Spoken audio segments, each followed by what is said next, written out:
Ready? Okay.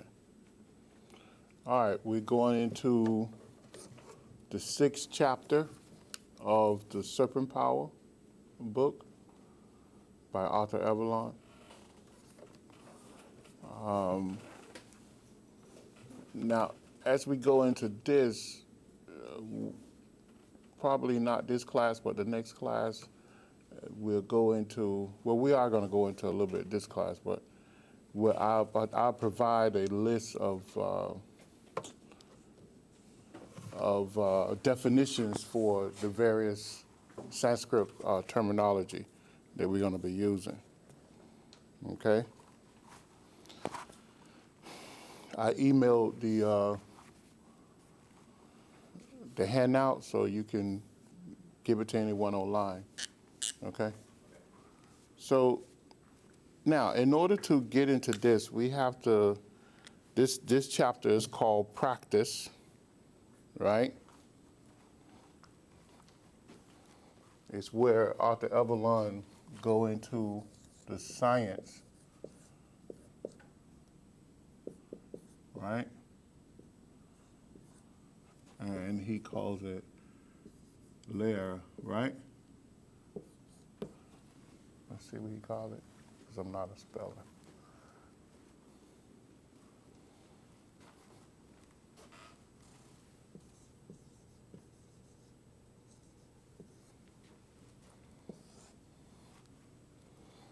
Okay, and this is essentially him introducing the deeper science of this system of yoga. And in order to gain an awakening of the Kundalini. Now, Laya Yoga is, we're talking about this.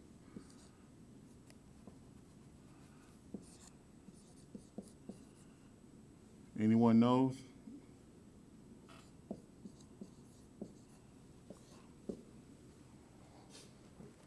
It's a dissolution of consciousness.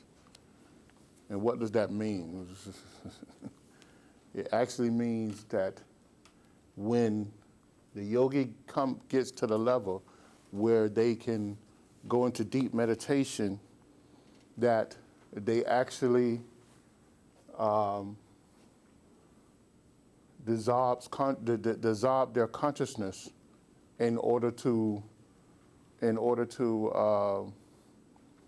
have the soul to be bathed in the light of the spirit, in other words. So the consciousness of man is possible only because of the nadis. The nadis are actually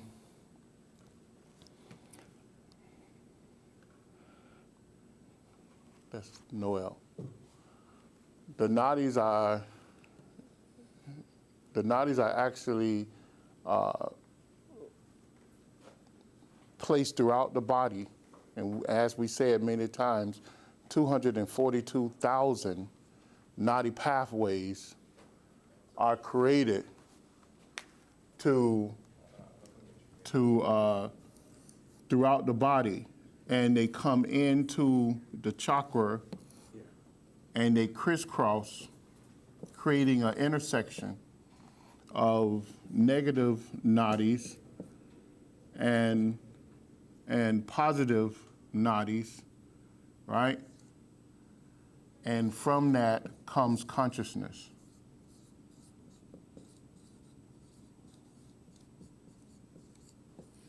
So the intersection of a positive flow of energy and a negative flow of energy creates a vehicle for consciousness. So when you go into deep state of meditation, this consciousness is dissolved, because why? The yogi drains the energy out of the nadi pathways down into the Muladhara chakra, the base chakra, and use that energy to unlock or unravel the Kundalini that's dormant. And by doing that, once the energy within the nadis untie what they call the 3.5 knot,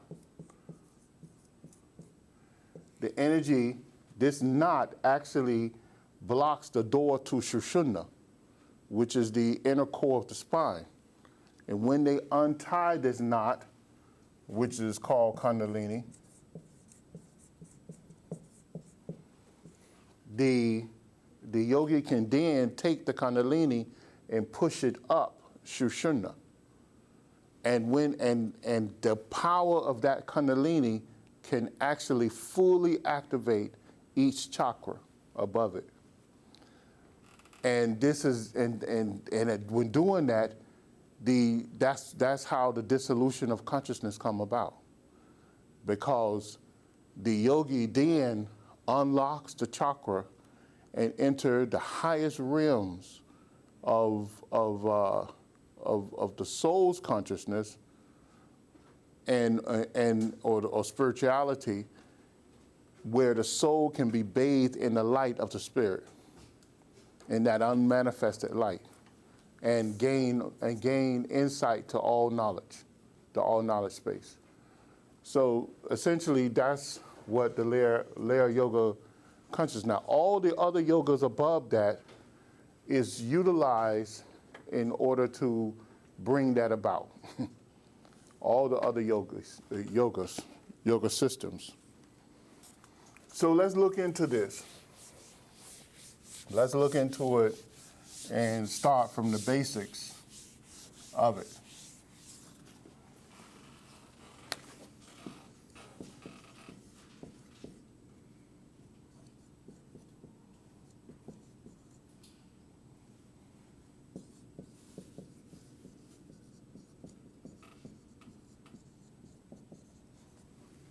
Okay, let's go back up. Now, what is yoga? Yoga is making union with God. Simple. All yoga systems are designed to make union with God. All right? So, what does that mean? That means every system of yoga that exists is some pathway to unifying the lower self to the higher self and to the higher aspects of itself, which is spirit, which is God. So you have many, many forms of yoga, but within all the yogas, this ultimate goal is there. Okay? What is yoga practices? Yoga practice is the resort or process of making union with God.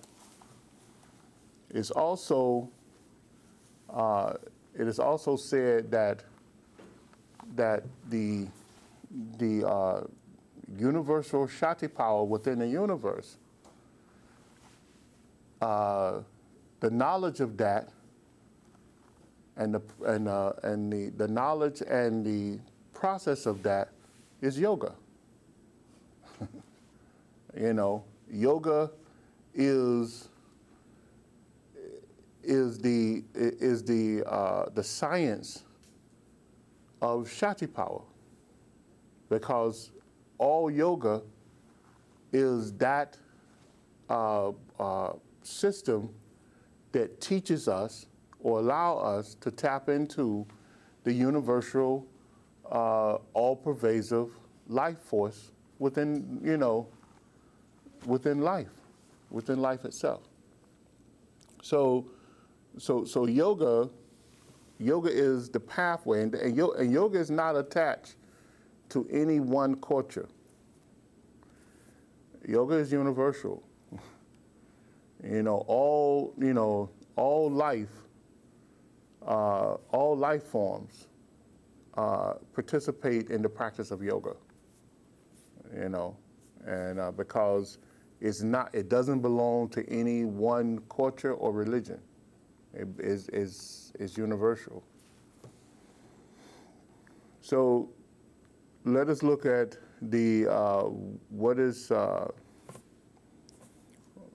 Java. You're going to see this a lot. Java is actually embodied consciousness. The word Java is a Sanskrit name. And the best way I explain it is, I think I'm embodied consciousness.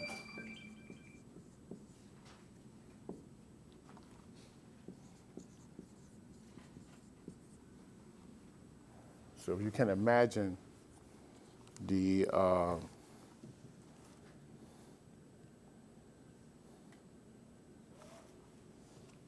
Robin, if you can't imagine the soul and the spirit being embodied in these layers and layers and layers of mass or of energy from the most subtle to the solid, then that's embodied consciousness, you know. So that's what Java is, okay? And it's what we talk about all the time, the constitution, the mystic constitution of man, where we show the layers and layers and layers of man's existence, starting from the spirit, which is totally unmanifested and connected to the all.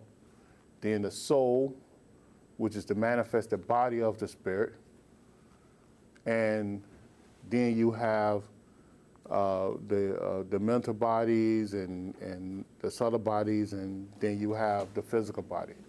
So, and the embodied consciousness is that subtle aspects of the soul. Okay. Now on the agenda, I laid out this in a simple fashion. I put God, the absolute, the endless potential of everything. Then you have the spirit, the divine spark of God, totally unmanifested. And we have to understand this. And most people can't understand this for some reason. I don't know why. I guess the simplest way, the most, I guess the simple way to understand it is to realize that God and the Spirit was always here. So therefore it had no reason to manifest itself, because manifesting itself means that it had a start, it had a beginning. And we're taught in all the religions that God was always here, infinite, everlasting. So it had no beginning and no end. So spirit is the same thing. It had no beginning and no end. It has no end. If something has no beginning, therefore it has no end. So that's one way to view something being unmanifested, because something that is manifested, it had a beginning. It had a day one. You know, so that's one way to look at it. The soul is manifested, and it's a manifested expression of the spirit, because the spirit works through the soul in a lower state of existence. Okay? And mind, the controlling aspects of Shakti and Prana. This is another way that we need to look at it when we dealing with practicing or developing ourselves. And then body, which is the subtle and gross formation of prana. All right? Now, remember earlier I said this Shakti power, or prana, the knowledge of that lies within yoga. Because why? Because yoga teaches you to manipulate the Shakti or prana. So that's one of the reasons why I'm telling you this, because if you can't understand that, then you will never ever be able to embrace the higher aspects of these teachings. You know, because yoga is the instrument to gain knowledge and manipulate the great Shakti power. And Shakti is everything. Everything is Shakti. Everything comes from Shakti. Everything is made up of Shakti.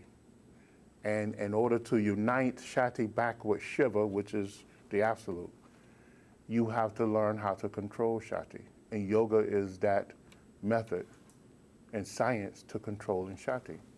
It is the knowledge of Shakti, okay? It presents the knowledge of Shakti.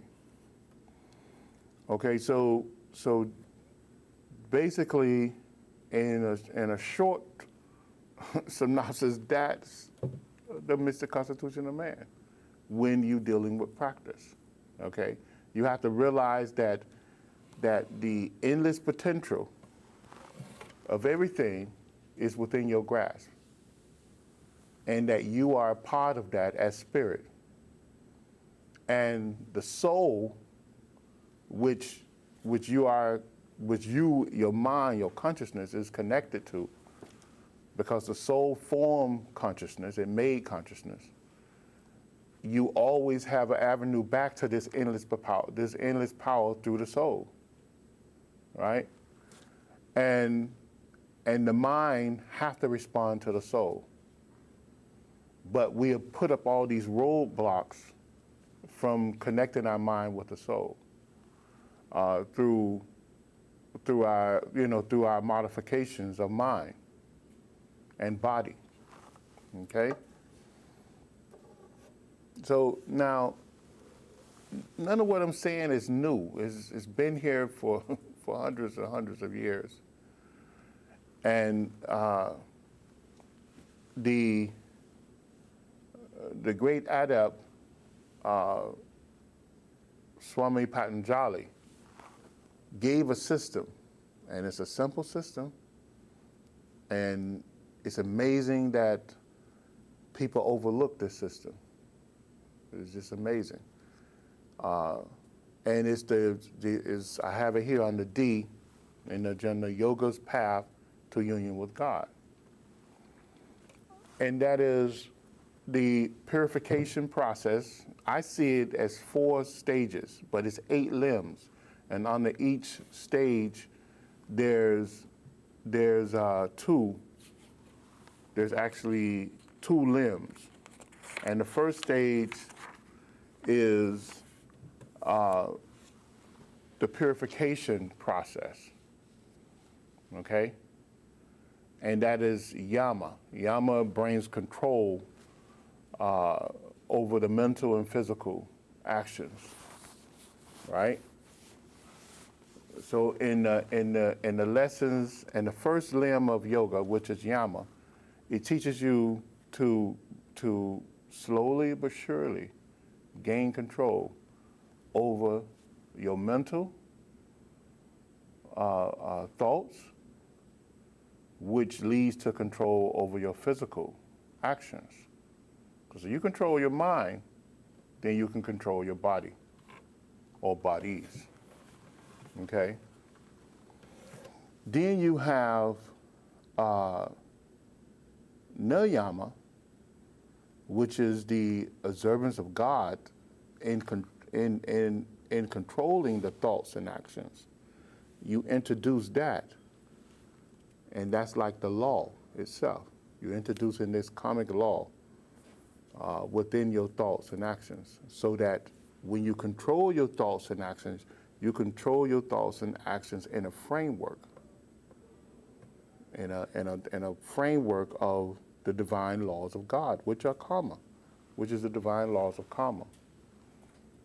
So in the Hindu and even in the Buddhist faith, these two systems are considered the renunciation.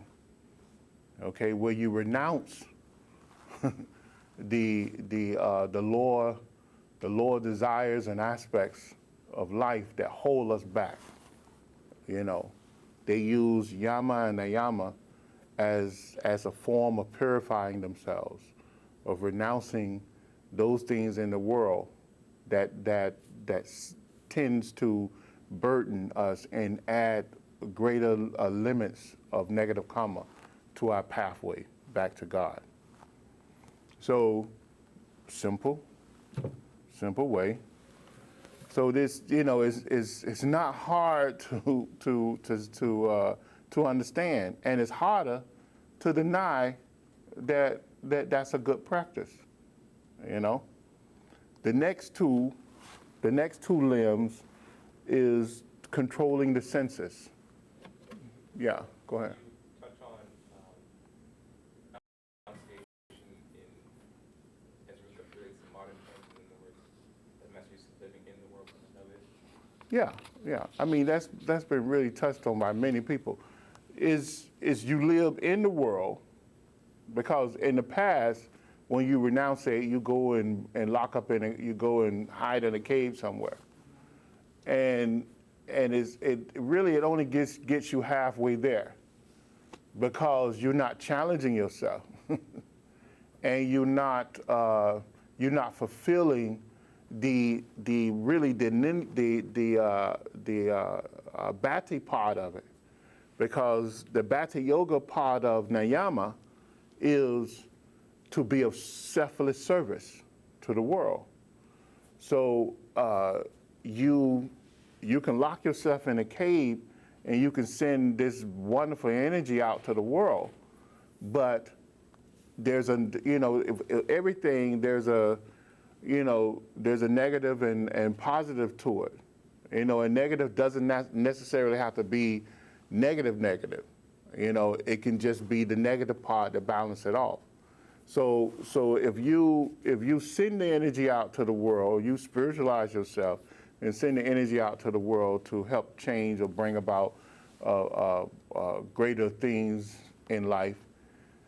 But at the same time, what if you walked among people, you know, after you have did this? You unconsciously or indirectly help the world too.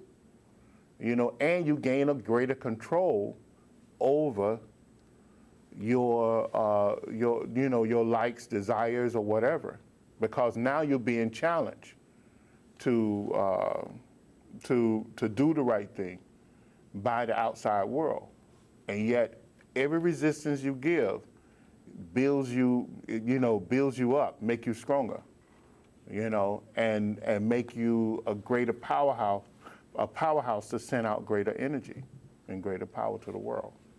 So today, in this day and time, we're told not to run to the caves and not to seclude ourselves and hide, you know, once we go into this purification and renunciation, we must walk among people and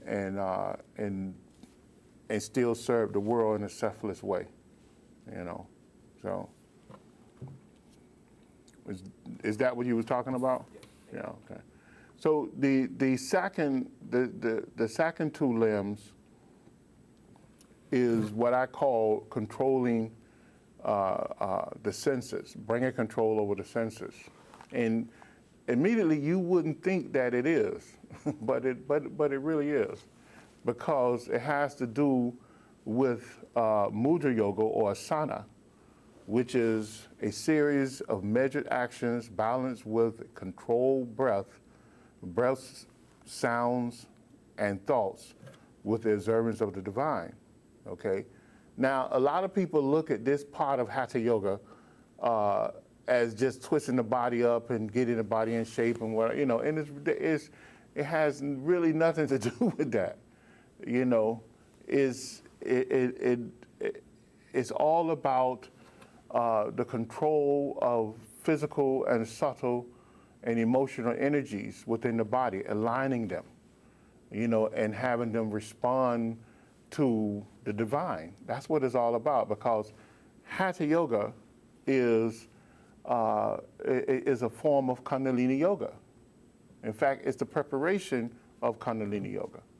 Now, of course, the popular media that pushes this stuff say, oh, for physical well-being and physical balance and all this stuff, but it's more of a mental thing. It's more of a mental thing, and we'll get into that as we go deeper into this, this subject over the next several weeks. So it actually have you to carve out a period of your day where you take your physical, your emotional, your mental, your breath, even the sound, because with a lot of practices, you use, if they give it to you right, you use mantras as you do the asanas, as you do the mudras. You use the mantra, and you purify your thoughts as you take these different power positions, because that's what the yogas call them. It's the positions in which power is given to the individual. So it's controlling the senses. It's bringing control over the senses. Now, the next one is pranayama. That's the fourth limb, but the second of this portion of controlling the senses. And it's various systems of breath control that brings about directional control of subtle sounds or subtle vibrations within the body that controls and moves huge amounts of prana, which is subtle energies, within to serve, to enhance all sensory perception within the physical body and connect consciousness to the astral senses within the subtle bodies. I think that's a typo there, but. So what it's saying here, your pranayama, the pranayama back and forth, when you're doing the various pranayama exercises, what it's actually doing is controlling the flow of energy within the nadis, because that's what pranayama does. It controls the idol and pangala, the physical breath, which the physical breath is actually subtle sound vibrations that radiates from the dormant state of Kundalini. Okay? The Kundalini releases these sound vibrations, and it travels through 242,000 pathways of nadis, creating many, many levels of consciousness throughout the subtle bodies and the physical body. So pranayama is our attempt to tap into that flow of nadic consciousness and control it, thereby enhancing the senses. And the more we enhance the flow of that prana through the nadis, or that life force, that Kundalini life force through the nadis, we push out the blockages, right? And we also gain longer breaths. We tend not to take short breaths, which create a pull on this flow. And eventually it begins to merge the physical senses with the astral senses. And when you merge the physical senses with the astral senses, that equals what? Anyone? It equals psychic senses. So if you take the physical senses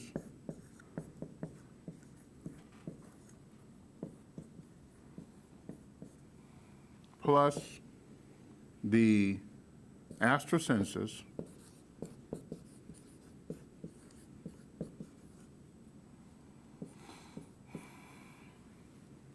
it equals the psychic senses. Is that right?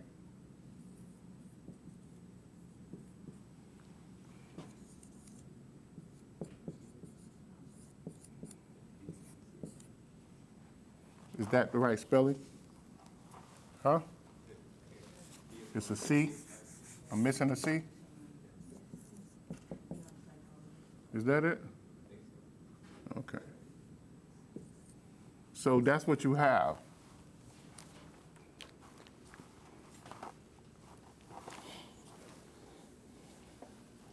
So that's what happens inside the with pranayama. You begin to gain this second sense, the second sense that people talk about, or the sixth sense, or whatever. But it's much more detailed than that, and we'll get into that in the future classes, because it opens up all the senses. There's at least 10 senses that's activated from this. The third aspect is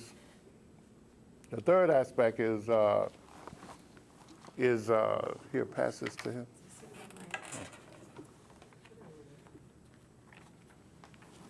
Is seizing the mind. And under these two limbs, the fifth limb and the sixth limb, you have pratyahara and you have concentration.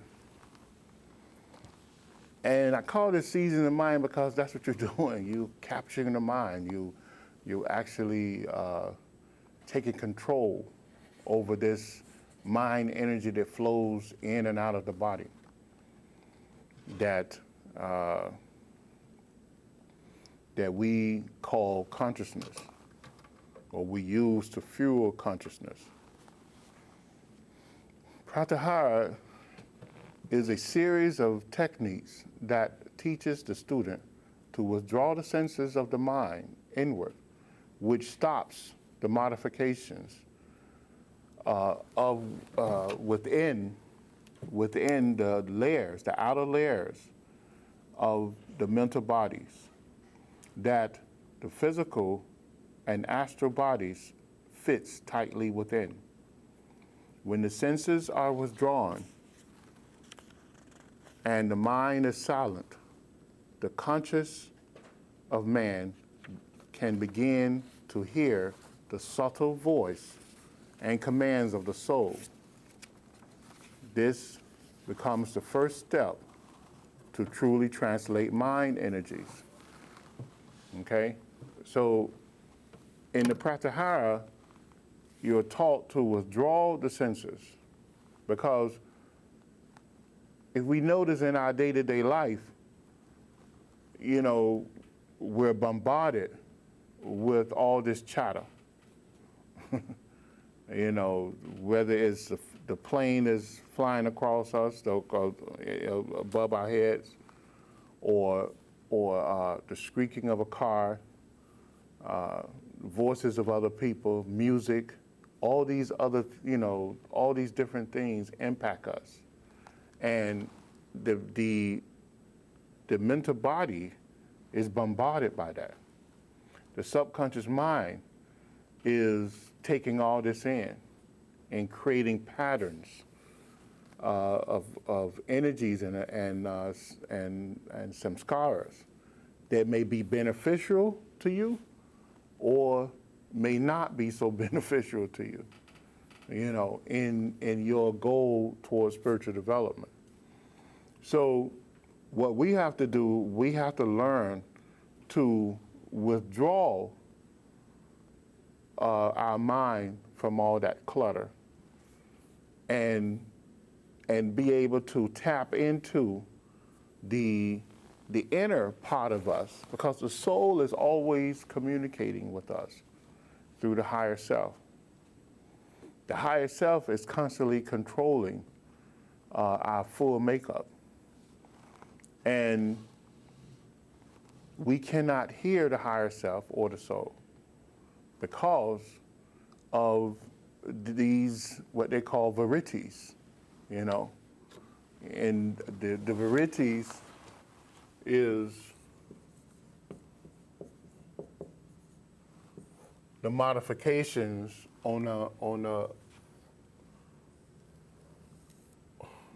it's the modifications on the outer layer of our aura or mental bodies.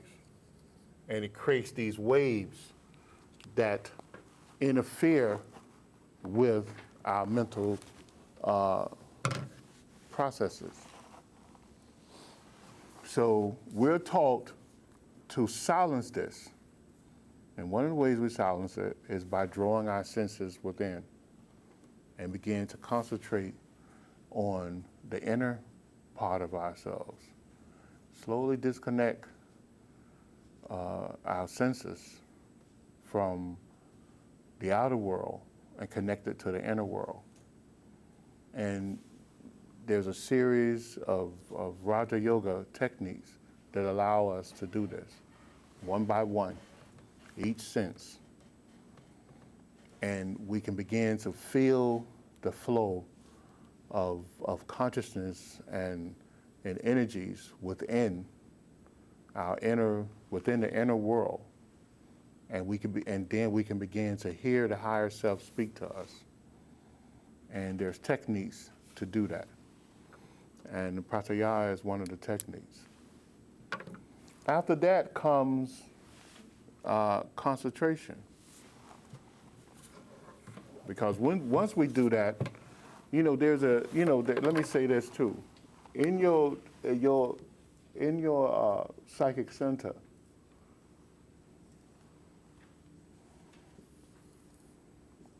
let's say this is the psychic center. It got energies going out and energies going in.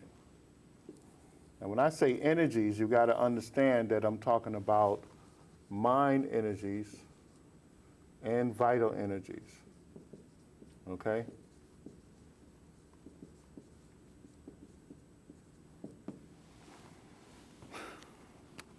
Okay, and these energies are of a low character and a high character.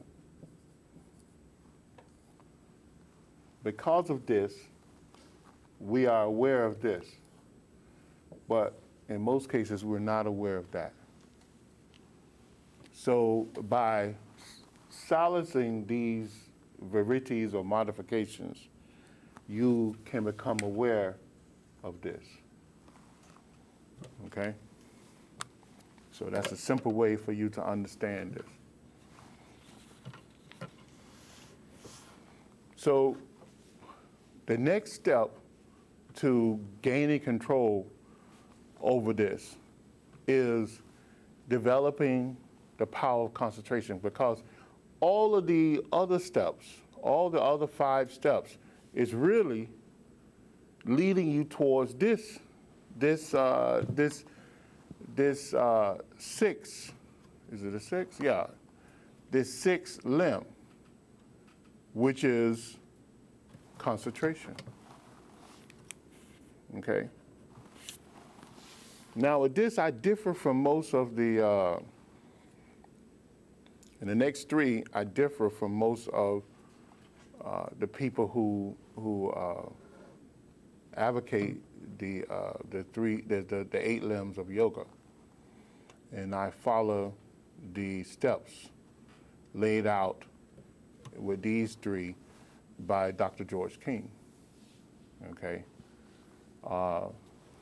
And it would seem that even when you study Swami Vivekananda too, it seemed that he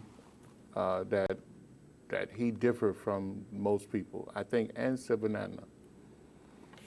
Okay, I know some of his students rewrote Sivananda's book and reversed them, but the right order for the next three is concentration, contemplation, and meditation or samadhi.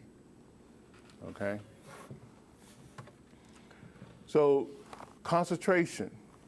At this stage, the other 5 limbs of yoga make it possible for man to achieve concentration, which is being able to focus the thoughts of man's conscious mind down a desired specific channel of his choice without interference of other thoughts or sensory perception. Now, all the other limbs that I just spoke to you about help you to do this if you conquer them one by one, okay? The ability to gain an undisturbed, concentrated mind takes man to the spiritual levels of existence. Concentrated thought for long durations of time merges the physical senses and astral senses into psychic senses, okay?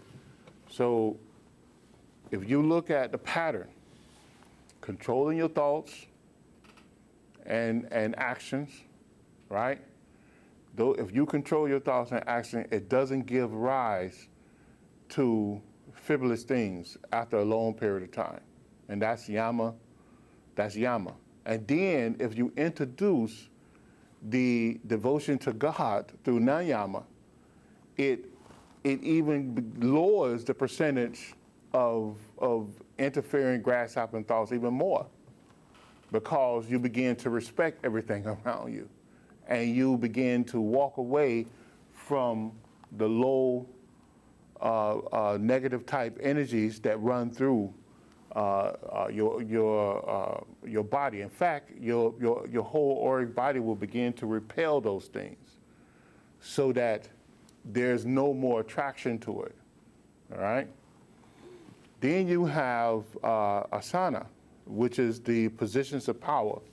If you teach your body to sit in the positions of power, or do Mudra Yoga, or asanas, or banas, or you know, any type of positions of power, then you begin to control the physical movement of energy along with the mental, emotional movements of energy even more. Because why? Because you have controlled your thoughts, you have controlled your actions, you have introduced a higher frequency of mind through Hatha Yoga, right?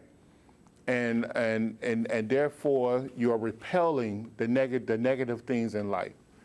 Then at that point you can begin to charge the nadis and knock out the blockages that's been there, because now they're not anchored anymore. They're not being fed because of your yama, your non-yama, and your asana. They're not being fed anymore, you know. So they don't have a good anchor in your auric system, in the auric body. So then from that point you move on to the next one, which is pranayama, where you begin to withdraw the senses even more. You're not blanking your mind. Most people get this wrong. They think, oh, I gotta blank my mind. No, it's not that. You're actually controlling the senses. You're actually disconnecting the senses and redirecting them within your spiritual body, your upper layers, the upper spiritual bodies, okay? That flow of spiritual energy within you. Then you move to concentration. You begin to actually focus the mind in order to move huge amounts of consciousness or nadic energy throughout the nadis in order to tap into the mental and vital flow of energy of anything you concentrate on, okay? And that leads you to contemplation.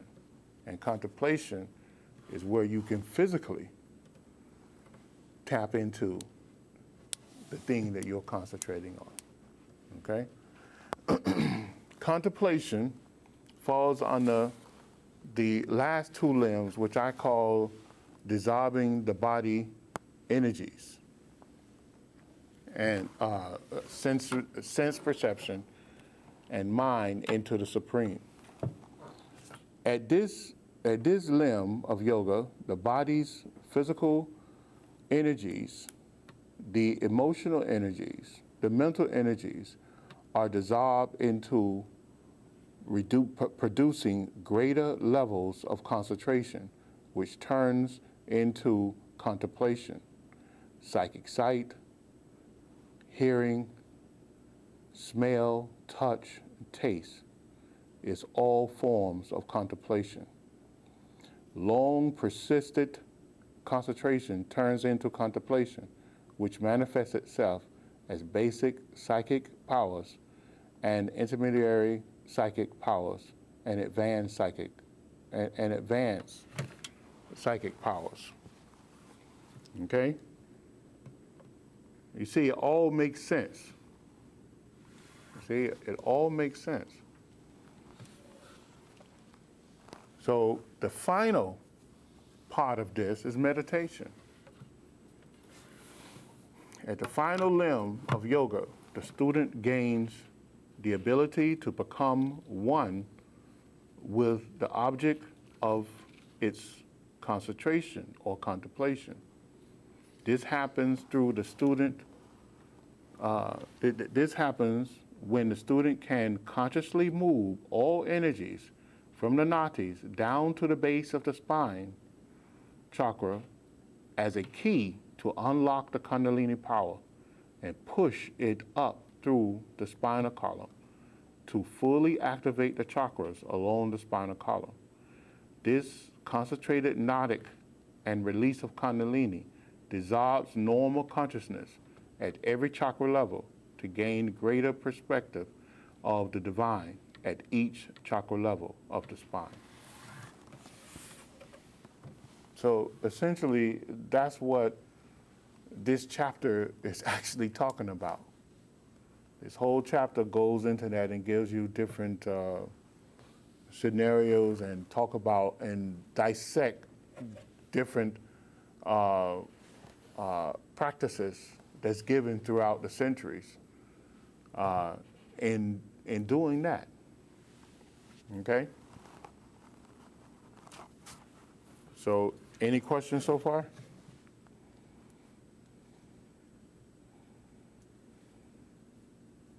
In the past, whenever I've mentioned pranayama to some people, they kind of have a knee-jerk reaction to it, that they may have tried it in the past and had a negative reaction or something bad happened to them or something uncomfortable happened to them. Could you briefly discuss some of the right way to practice pranayama? Well, I mean, I'll go into that in the future. I'm not going to go. I kind of went over that just now. I mean, I think that was an in-depth. If it's not, tell me where I missed it when I went over pranayama just now. Right? Didn't I go over pranayama just now? You did. Yeah. Or would you say that practices that follow the same type of law as mantra and mudra, and that you should receive them from a qualified teacher, not just the originator? Well, yeah, all yoga should come, yoga comes from the teacher, the guru. Yoga can only come from a teacher, If the person who wrote the book is not a yoga teacher, is not a guru, then you're not going to receive too much from it. But if that person is a teacher, then you will receive something from it. As a yoga teacher, your guru. You know, guru only means one who brings you from the dark to the light. You know, so it's hard for someone to understand these precepts if it's not coming from someone, you know, who made it part of their life, you know, because someone, they can say it to you, but you don't hear them because there's not a real mental translation. There's not this, you know, because when you talk to someone, your aura connects with that person, and there's a subtle movement of energy, knowledge, and everything going to that person. So a lot of times when people who superficially study or teach this stuff, that's not happening. You know, it only tends to further confuse them, you know, because most people look at pranayama as just breath control. And I mean, you've seen people who come in this room who claim to have studied and for many, many years. Then you ask them, what is Ida? What is the Ida Nadi and the Pingala Nadi, and they can't answer you. You know, but yet they have studied pranayama. They have studied yoga. And yet that's you know, that is pranayama. So they have no idea of what they're doing. It's good to practice, but they have no idea of the subtle, you know, implications and the whole purpose of it. The whole purpose of it is to gain a higher state of consciousness, you know. But they don't realize. Even Hatha Yoga, the whole purpose of Hatha Yoga, like I said, Hatha Yoga is an aspect of Kundalini Yoga, and it's a preparation aspect of Kundalini Yoga. So, but they're not given you know, they're only given part of the practice and not the whole practice. So that's why they may act in that way. They don't realize it, you know. So.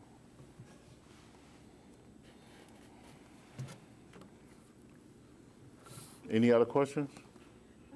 You mentioned the internet, right? You mentioned the internet? Like, let's say, for example, can you do a practice through the internet with somebody? What do you mean by that? Like a webinar Like a hosted webinar? by like a guru? Yeah. Yeah. Yeah, that can happen, yeah. As long as, I mean, like I said, if that person is really not who they say they are, then the benefits is going to be minimum. That's the thing.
All right, number 2. Yoga's ancient practical mythology explained in plain language. Jnana or Jnana Yoga is union with God through divine knowledge and wisdom, described as the esoteric spiritual practices laid down by the fully enlightened beings.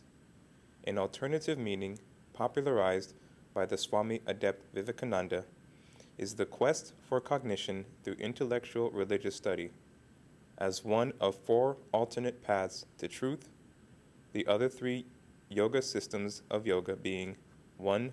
Bhakti Yoga, 2. Karma Yoga, and 3. Raja Yoga. B. Karma Yoga. Union with God through the right thoughts and actions. This is the spiritual path of selfless service. All the yoga paths intertwined. C. Bhakti Yoga. Union with God through devotion. Bhakti Yoga is the practice of devotional disciplines, worship to the divine, spiritual selfless prayers, holy and sacred chants that synchronize the chakras and flow of life force within the nadi system, which give balance to man's consciousness. Bhakti Yoga's aim is to bring about the awakening of the impersonal love energies within the main chakra system and opening oneself to the impersonal preservative, universal grace of God's love. D. Hatha Yoga. Forceful yoga. Hatha Yoga is a system of physical and mental exercise developed in ancient times as a means of rejuvenation by rishis and tapavins who meditated for long hours and used today in preparing the body and mind for meditation. Its elements are 1. Postures, 2. Asana. 1 postures, which are asanas. Let me put the next page out for you guys.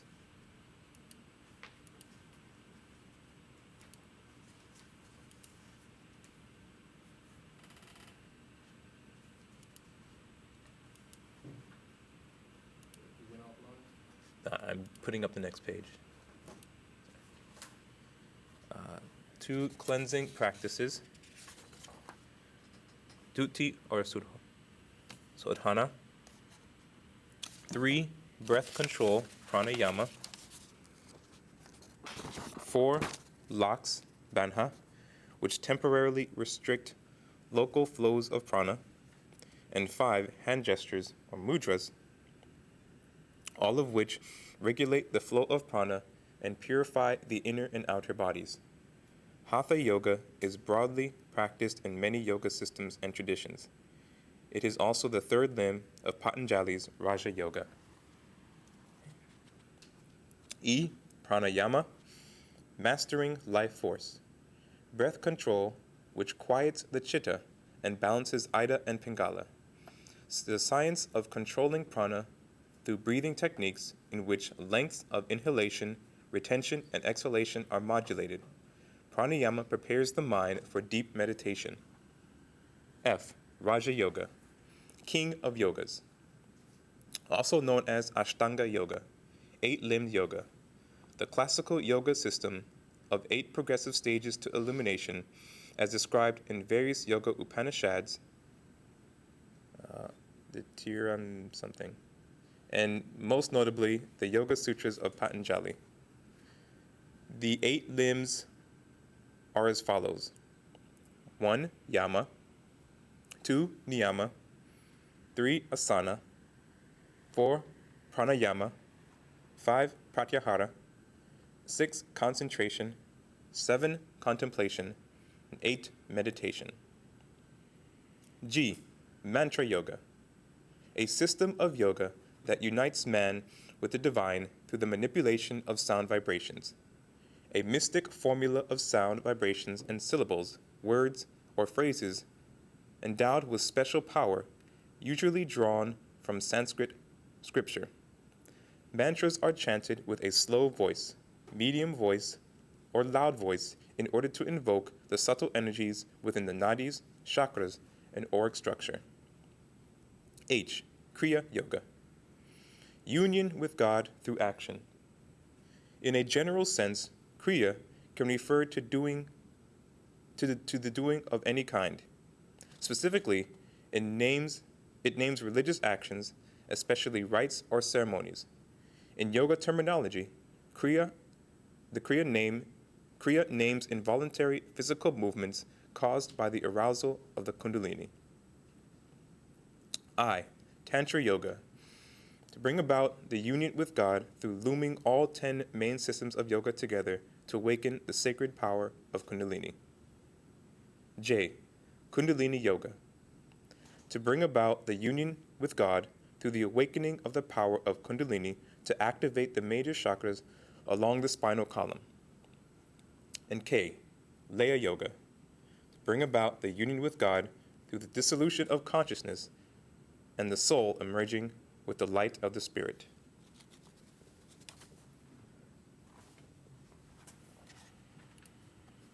So any questions?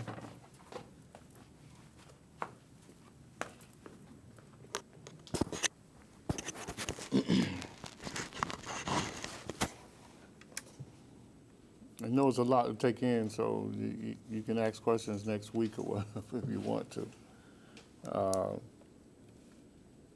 But this is basically like an introduction to this course, to this particular chapter, because it really gets in depth as we move forward. And you have to understand like the foundation of it, so you know where we're going when we begin to talk about the different systems. This book is online on our website. You can download it, and you can see chapter 6 there. Did you study the other chapters already?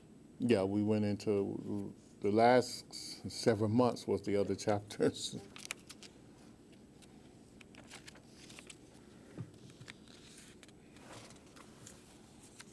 So if there's no questions, I guess we can close out.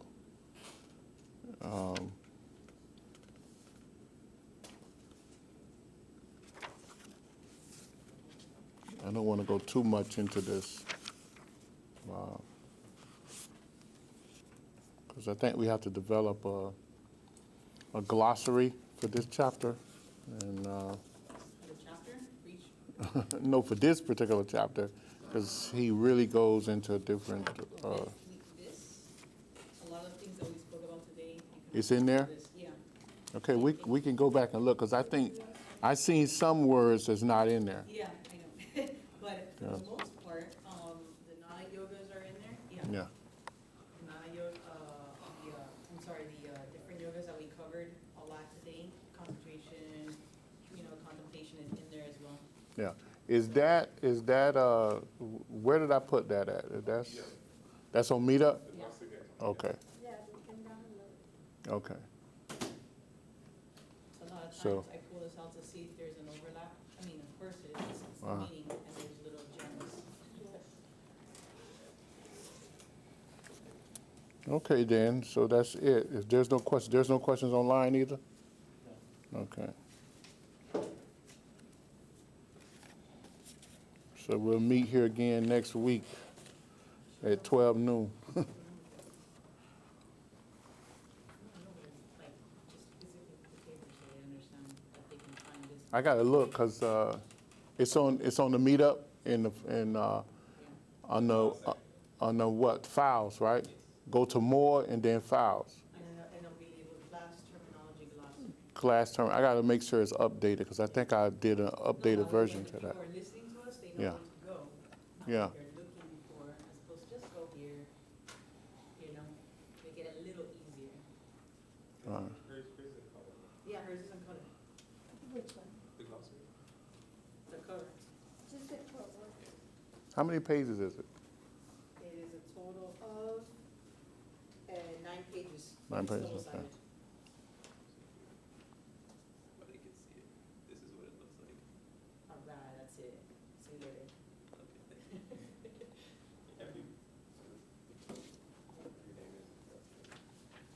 Okay, let's close out with a prayer. Yeah, do you mind?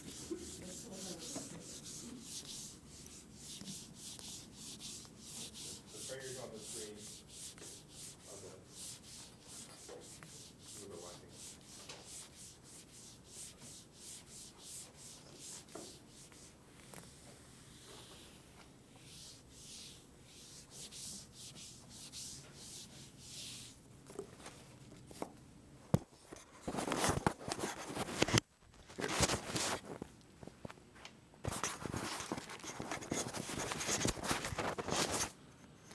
For those of you watching online, the prayer should be, you should see the prayer up on your screen.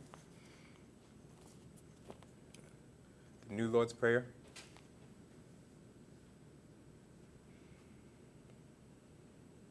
O divine and wondrous Spirit, O everlasting Lord of hosts, send forth now through me thy great and lasting power.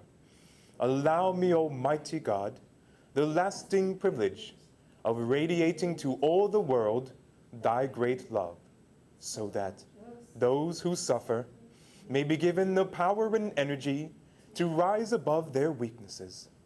Almighty God, in great humility do I ask you to send forth your power, to give to me this great lasting privilege of being a channel, so that my suffering brothers may be helped and guided and healed and lifted into thy light, so that they who know not may look up and in doing so receive to their higher selves your divine counsel. Almighty God, this day have you granted me a divine privilege. I ask you now to give to me the strength so that never again will I turn from my inner vision of you. Om Shanti, Shanti, Shanti. In praise of your greatness, O God, doth my soul sing. Grant it energy to sing on forever and forever. You can also find the New Lord's Prayer on the Meetup site under the Files section. Thank you for watching.